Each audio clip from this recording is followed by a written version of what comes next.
네. 견딜만 하시죠? 예배당은. 예. 자, 우리는 십자가에 달린 그리스도를 생각할 때 어떤 좀 지나치게 감정적으로 접근하는 경향이 있습니다. 그래서 십자가에 달리신 예수님의 고통, 아픔, 얼마나 아프셨을까? 네, 이렇게 십자가를 대합니다. 그런데 그것 말고 십자가에 대해서 생각할 것이 별로 없다는 게 문제입니다. 우리가 믿음 생활하는 것도 예수님을 믿으면 마음이 편하다, 예수님을 믿으면 행복하다, 눈물을 흘렸다, 또 예수님을 믿으면서 코끝이 찡한 감동을 받았다, 이런 어떤 감정적인 것들을 우리 신앙에 굉장히 어떤 중요한 것으로 여길 때가 있습니다. 내가 예수 믿으면서 마음이 편안하고 뭔가 막 이렇게 눈물이 흐르고 이런 감정적인 체험을 우리 신앙에 굉장히 되게 큰 것으로 그렇게 생각을 할 때가 있습니다. 그러다 보니 어떤 문제가 생기느냐 하면 신앙의 내용이 부실해지는 겁니다. 감정적으로 자꾸 접근을 하게 되면, 왜냐하면 감정은 작은 사실에서도 일어날 수 있는 것이거든요. 그리고 때로는 감정은 거짓된 사실에서도 생길 수 있는 겁니다. 최근에 호주의 어떤 여자가 10대에 뇌종양이 있고 또 암이 걸렸었는데 극복했다는 겁니다. 병원의 치료를 받지 않고 식이요법으로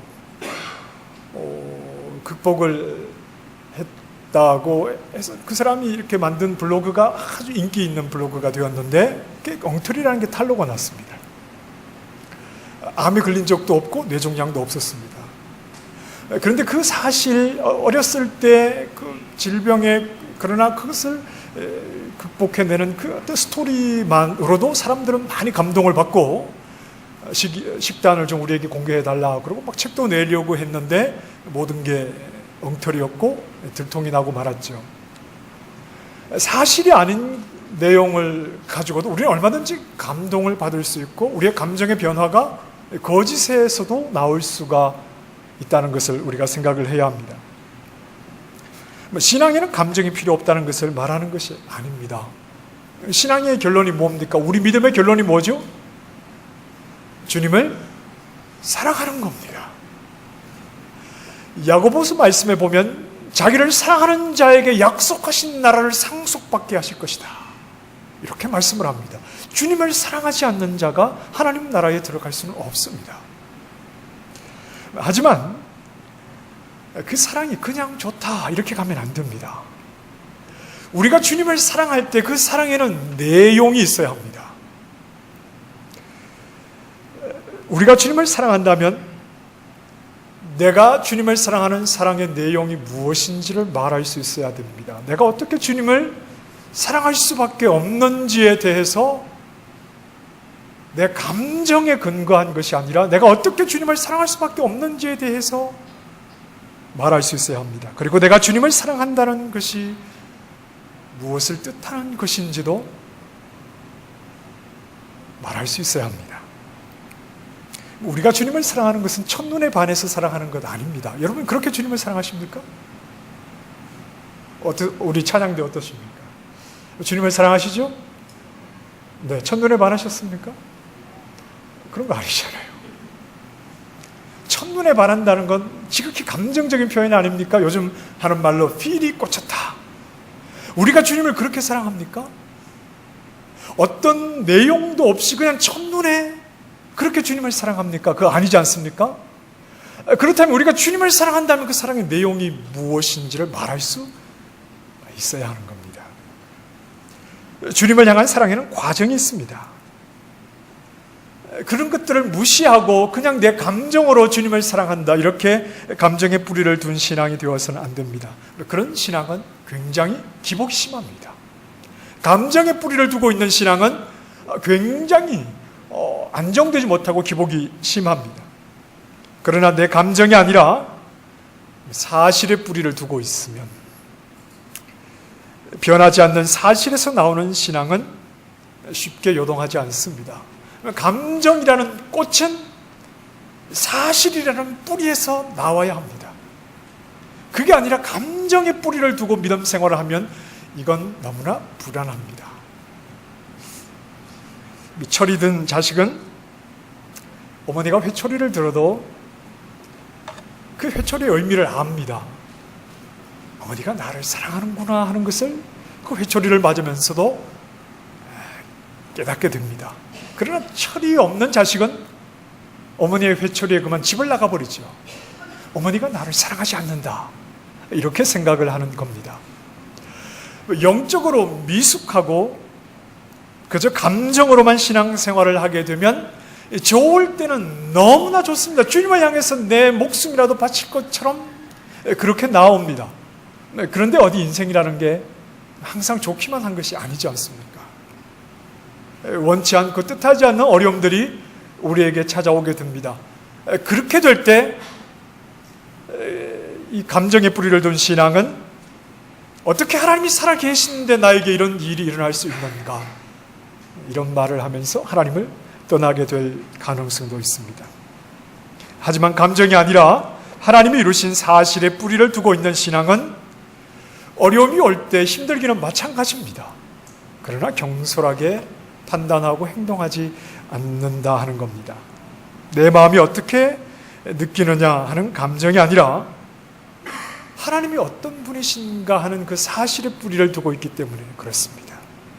오늘 나에게 일어나는 일이 내가 어떻게 느끼느냐를 가지고, 내 감정으로 가지고 판단하는 것이 아니라 나에게 일어나는 일이 힘든 일이지만, 그러나 내가 믿는 하나님이 어떤 분인지 그 하나님을 아는 사실에 기초해 있기 때문에 감정의 뿌리를 둔 신앙과는 달리 흔들리지 않는 견고한 믿음을 가지게 되는 겁니다. 하나님을 아는 것이 신앙의 내용입니다. 그리고 내가 가지는 감정의 근거입니다.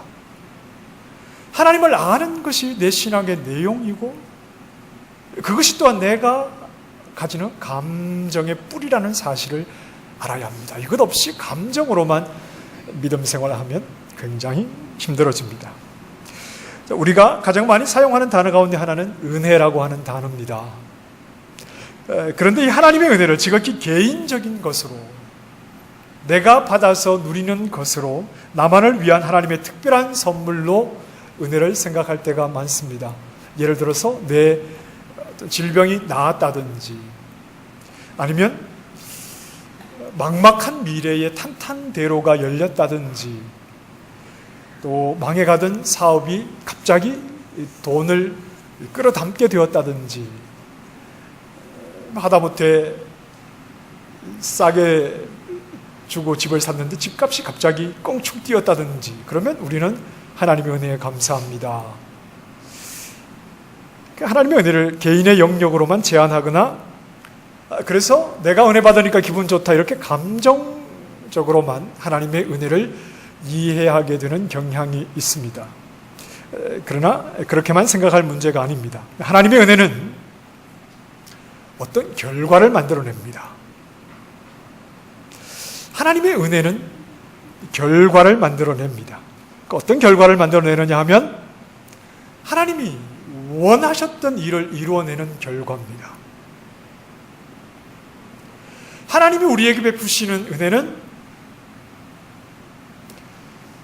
우리를 통해서 그분이 이루시기 원하셨던 그 결과를 만들어 내는 데 사용되는 겁니다.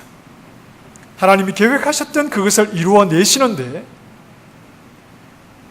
은혜를 사용하십니다.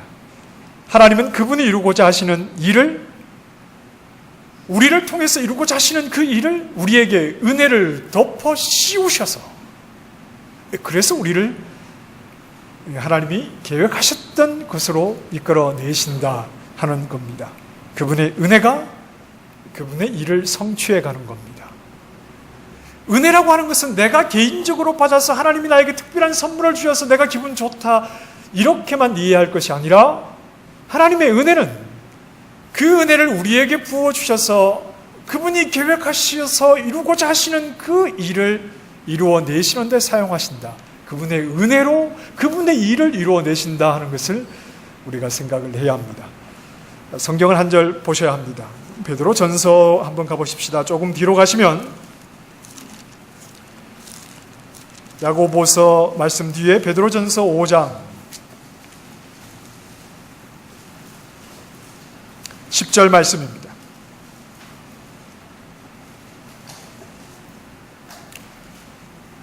같이 읽어보겠습니다. 시작.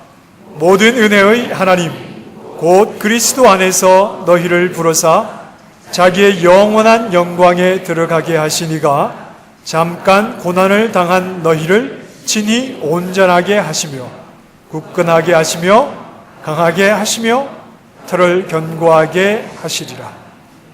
자, 잠깐 말씀을 펴놓으시고 여러분 다시 한번 말씀을 보십시오. 모든 은혜의 하나님 곧 그리스도 안에서 너희를 부르사 자기의 영원한 영광에 들어가게 하신 이가 잠깐 고난을 당한 너희를 친히 온전하게 하시며 굳건하게 하시며 강하게 하시며 털을 견고하게 하시느니라. 이 말씀을 줄이면 딱 주어와 동사는 이겁니다. 모든 은혜의 하나님이 하신다는 겁니다. 모든 은혜의 하나님이 하신다. 하나님이 부어주시는 모든 은혜가 결국 하나님이 원하시는 일을 이루어내신다 하는 말입니다. 누구에게 말입니까? 잠시 동안 이 땅에서 믿음으로 살면서 고난당하는 너희를. 이 땅에서는 굉장히 미약한 존재들입니다. 고난을 당하고 있습니다. 힘이 없으니까 고난을 당하겠지요? 세상의 권력에 맞설 능력이 없는 연약한 모습입니다. 세상의 중심이 되지 못하는 자들입니다. 세상의 눈에는 도망을 다녀야 하는 그러한 초라한 모습일 수도 있습니다. 세상에 자랑할 만한 것이 없는 자들입니다. 그런데 이들에게는 세상이 가지지 못한 것이 있습니다. 누굽니까? 하나님입니다. 모든 은혜를 부어주시는 하나님입니다. 현재 그들의 모습이 어떠하든지 하나님이 그들을 통해서 그들에게 은혜를 부어주셔서 모든 은혜를 부어주셔서 하나님이 해내신다는 겁니다. 그들의 현재의 모습은 고난 속에 있습니다. 미약합니다. 보잘것이 없습니다. 그런데 그들에게 모든 은혜를 부어주시는 은혜의 하나님이 현재는 고난을 당하는 연약한 자들이지만 그러나 그들에게 은혜를 부어주셔서 하나님이 다 해내신다 하는 말씀입니다. 은혜를 부어서 이루어내시는 일이 어떤 것이냐? 그리스도 안에서 너희를 부르사 자기의 영원한 영광에 들어가게 하시는 일입니다. 은혜의 하나님이 그리스도 안에서 우리를 부르셔서 자기의 영원한 영광에 들어가게 하시는 일을 은혜를 부어주셔서 반드시 해내신다. 육상 경기에 보면 그 장대 높이 뛰기가 있습니다. 그 장대를 이용해서 높은 발을 뛰어넘는 것인데 장대 높이 뛰기를 하는 선수들이 한두 발짝 뒤로 물러나서 장대를 짚지 않습니다. 저기 멀리 몇십 미터 뒤로 가서 장대를 들고 막 달려와서 그 가속의 이 장대의 반동을 이용해서 5m, 6m를 막 뛰어넘게 됩니다. 그리스도 안에서 너희를 부르사. 이 일은 시간상으로 이미 저 멀리서부터 달려온 겁니다. 그리스도 안에서 너희를 부르신 것은 갑자기 하나님께서 이루신 일이 아니라 이미 시간상으로 저 멀리서부터 달려오셔서 이루어내신 일입니다. 언제부터 달려오셨을까요? 에베소서 1장에 보면 창세전에 그리스도 안에서 우리를 택하셨다. 언제 우리를 택하셨다고요? 창세전에 그리스도 안에 우리를 택하셨다. 에베소서 3장에는 또 이렇게 말씀합니다. 곧 영원부터 우리 주 그리스도 예수 안에서 예정하신 뜻대로 하신 것이라. 영원부터, 시간이 시작되기 전, 아니 우리가 생각하는 그런 시간이 시작되기도 전에 영원부터 그리스도 안에서, 우리 주 그리스도 예수 안에서 예정하신 뜻대로 하신 것이다. 그리스도 안에서 너희를 부르사. 이것은 영원부터, 창세전부터 영원부터 하나님께서 그 뜻 안에서 시작해 오신 일입니다. 우리를 부르셔서 어떻게 하신다고요? 자기의 영원한 영광에 들어가게 하신다. 영원부터 시작된 일이요, 영원으로 향하는 일입니다. 시간 속에서 제한되어 있는 우리가 미칠 수 없는 이런 영역입니다. 그런데 하나님은 영원부터 시작하셔서 영원으로 이르는 그 길에 아침 안개와 같이 쉽게 사라져버리는 우리 인생을 불러들이셨다는 겁니다. 현재 우리의 모습은 어떠하다고요? 박해를 받는 미약한 인생들입니다. 우리에게는 영혼을 향한 미래가 보이지 않는 보잘것없는 자들입니다. 그런데 우리에게 무엇을 씌우셨다고요? 무엇을 부어주셨다고요? 모든 은혜를 우리에게 부어주셔서 영원부터 시작하신 그 일을 영원으로 이루기까지 우리는 보잘것없지만, 우리 스스로에게는 가능성이 없지만 그 은혜의 하나님이 은혜를 부어주셔서 그분이 계획하신, 이루고자 하신 그 일을 이루어내신다. 아멘 하셔야 되는 것 아닙니까? 하나님이 그렇게 하신다고요. 하나님이 그 일을 이루기 위해서 우리에게 은혜를 부어주셨다 하는 겁니다. 빌레몬서 마지막 25절에 우리 주 예수 그리스도의 은혜가 너희 심령과 함께 있을지어다. 이 말은 편지 글을 마치기 위해서 쓰는 그런 관용구가 아닙니다. 그럼 이만 줄이겠습니다. 이런 말을 하기 위해서 은혜라는 단어를 갖다 붙인 것이 아닙니다. 바울은 빌레몬에게 선을 기대하고 있었습니다. 우리 믿음의 사람들에게 있는 하나님이 보이신 그 선함이 헬라의 그 가치관 속에서 정말 아무것도 아닌 그런 하찮은 하인의 신분을 가진 그 존재, 그 노예를 향해서도, 특히 빌레몬에게는 손해를 끼치고 도망친 이 노예를 향해서도 하나님의 선하심이 그에게 나타나야 하지 않겠느냐. 우리에게 있는 선이 그런 하찮은 존재에게도 우리는 하나님의 사람들이니까, 하나님의 선함을 아는 자들이니까 나타내 보여야 하지 않겠느냐. 바울이 보낸 짧은 글을 읽는 빌레몬은 자기의 노예와 주인인 자기 자신의 지극히 개인적이고, 또 주인과 종이라는 지극히 수직적이고, 그리고 남이 알지 못하는 지극히 은밀한 관계마저도 그리스도인답게 살아가야 할 것을 요청받고 있는 겁니다. 만약 빌레몬에게 이 일이 너무나 쉬웠다면 굳이 사도 바울이 이런 서신을 보내지는 않았겠죠. 빌레몬은 성숙한 그리스도인이었습니다. 골로새 성도들을 사랑으로 섬기며 믿음 안에서 섬기는 신실한 일꾼이었습니다. 빌레몬의 사랑 때문에 바울은 많이 기뻐했다, 이렇게 고백하고 있습니다. 그래서 이번 문제도 잘 해결할 수 있을 것이라고 기대를 합니다. 21절 말씀에는 나는 네가 순종할 것을 확신하고 있다. 내가 말한 것보다 더 행할 것이라고 나는 기대한다. 그러나 이것으로 끝나지 않습니다. 바울의 기대가 빌레몬을 믿는 것으로, 빌레몬은 신실한 사람이니까 내가 너를 믿는다, 잘 해낼 것이다, 이렇게 끝나지 않습니다. 마지막으로 바울이 정말 기대하고 있는 것이 무엇인지를 분명하게 제시하죠. 우리 주 예수 그리스도의 은혜입니다.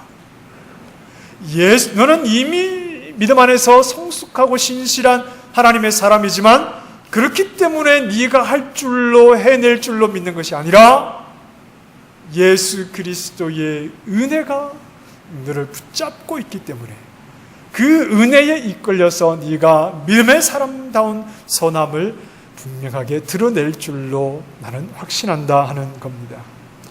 예수 그리스도의 은혜가 빌레몬을 덮어씌우지 않는다면 빌레몬은 스스로 해낼 수 있는 것이 아무것도 없다고 해야 합니다.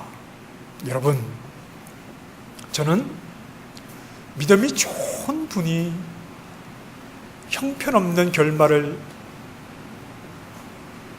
맞이한 경우들을 지금까지 교회를 섬겨오면서 간간히 본 적이 있습니다. 새벽 기도에 빠지지 않고 하나님 앞에 늘 기도하고 그분과의 대화를 해보면 영적으로 굉장히 진솔하고 하나님을 사랑하는 분임에 제 기준으로는 분명했습니다. 그런데 어느 순간 그분이 신앙을 떠나는 것을 보고 믿음이라는 믿음인 게 과연 무엇인가 하는 것을 저는 굉장히 혼란스러웠던 적이 있습니다. 어떤 분은 교회 안수 집사님으로 교회를 충실하게 잘 섬기는 분이었는데 어느 날 갑자기 굉장히 부정적인 방법으로 목숨을 끊으시는 경우도 있었습니다. 빌레몬은 믿음 안에서 굉장히 성숙한 사람입니다. 그가 현재 성숙하니까 내일도 성숙한 것 아닙니다.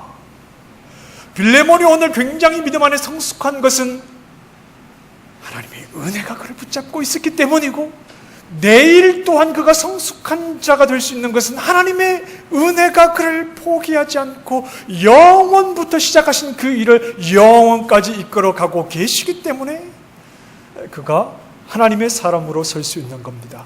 우리 지난 금요일에 우리 삶에 당연한 건 하나도 없다고 그랬습니다.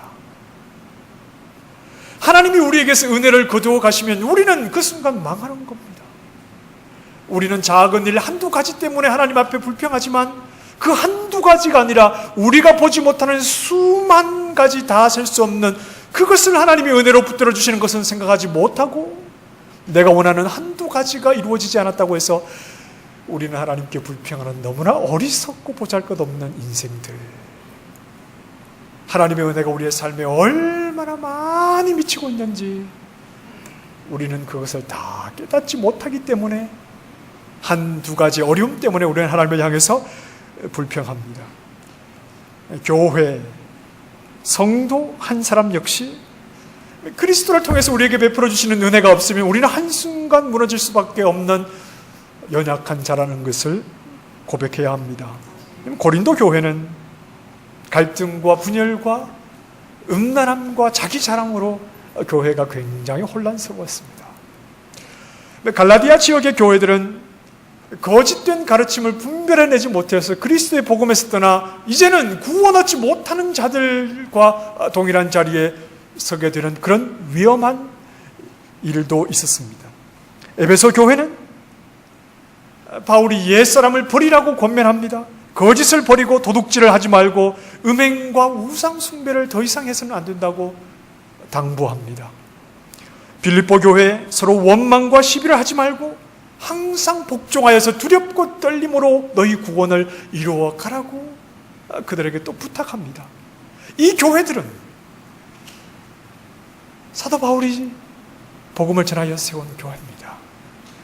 위대한 하나님의 사역자, 그가 복음의 진수를 그들에게 성령의 능력 가운데 선포하여 그렇게 세워진 교회들이었지만 그러나 바울은 끊임없이 그들 교회에 서신을 보내면서 그렇게 하면 안 된다. 믿음 안에 깨어있어야 한다. 바른 믿음의 삶을 살아야 한다. 그 모습은 교회의 모습이 아니다. 옛사람을 벗어버려야 한다. 너희 구원을 두렵고 떨림으로 조심조심 이루어가라. 교회는 그만큼 연약하다는 겁니다. 교회는 한순간 무너질 수 있다는 겁니다. 성도가 많기에 무언가 많은 사역을 하기에 교회가 내일이 있는 것이 아니라 은혜 가운데 우리를 부르시고 우리에게 은혜를 부어주셔서 그분의 뜻 가운데로 인도해 가시는 하나님이 계속해서 우리에게 은혜를 더하여 주시기 때문에 우리는 오늘도 내일도 소망이 있다 하는 사실입니다.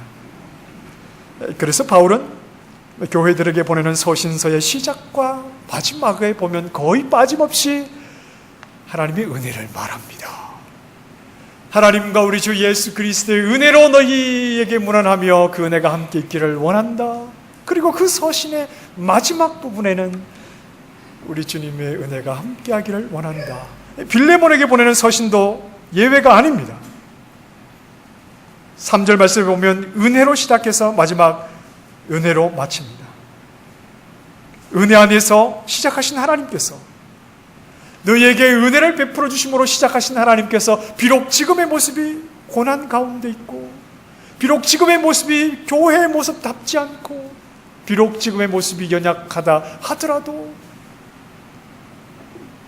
너희에게 은혜 베풀어 주시는 하나님이 너희를 시작하게 하셨으니 그 은혜가 너희를 완성해 가실 것이다. 이런 내용의 말씀을 끊임없이 교회들에게 주고 있는 겁니다. 교회를 교회되게 하는 것은 하나님의 은혜입니다. 빌레몬을 참된 성도로 세워가시는 건 주 예수 그리스도의 은혜가 그를 붙잡고 있기 때문입니다. 창세전에 그리스도 안에서 택하시고 영원부터 달려오신 그분의 의지와 그분의 열심이 늘 연약하기 짝이 없는 우리를 그리스도 안에서 완성해 가시는 겁니다. 하나님의 성실이 그를 하나님의 사람으로 세워가시고 결국 영화의 자리에 이르도록 하시는 겁니다. 내가 가지고 있는 작은 능력을 과신해서는 안 됩니다. 내가 가진 연약함에 주저앉아서도 안 됩니다. 나에게 은혜를 덮어 씌우셔서 나를 그분의 선하신 뜻으로 이끌어 가시는 하나님을 인정해야 합니다. 창세전부터 영원 전부터 그리스도 안에 나를 넣어두시고 영원으로 나를 이끌어 가시는 그 하나님을 우리는 의지해야 합니다. 지금의 상황에 절망할 필요 없습니다. 지금의 절망적인 상황, 그것에 모든 것을 포기할 필요가 없습니다. 창세전에 모든 일을 계획하셨던 하나님은 창세 후에 아주 절망적인 상황에서도 그분의 일을 이루어내셨습니다.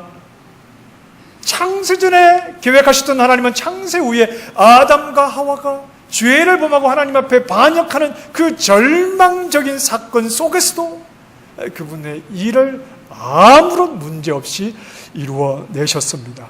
오늘 내 상황이 어떠하든지 그리스도의 은혜가 우리를 하나님의 목적하신 대로 이끌어 가시면 아무런 문제가 없다는 것을 우리는 고백할 수 있어야 합니다.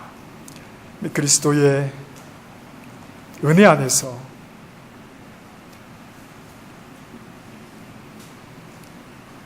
그리스도 안에 나를 불러주심으로 나에게 베풀어 주시는 그 은혜 안에서 나를 인도해 가시는 하나님의 성실함 안에서 안심하시기 바랍니다. 아침 안개 같은 내 인생을 주저함 없이 주님께 맡겨드릴 수 있기를 바랍니다. 그분의 성실하심에 안심하시고 내 인생을 그분께 맡겨드릴 수 있기를 바랍니다. 우리 주 예수 그리스도의 은혜가 너희 심령과 함께 있을지어다. 기도하겠습니다. 우리 주 예수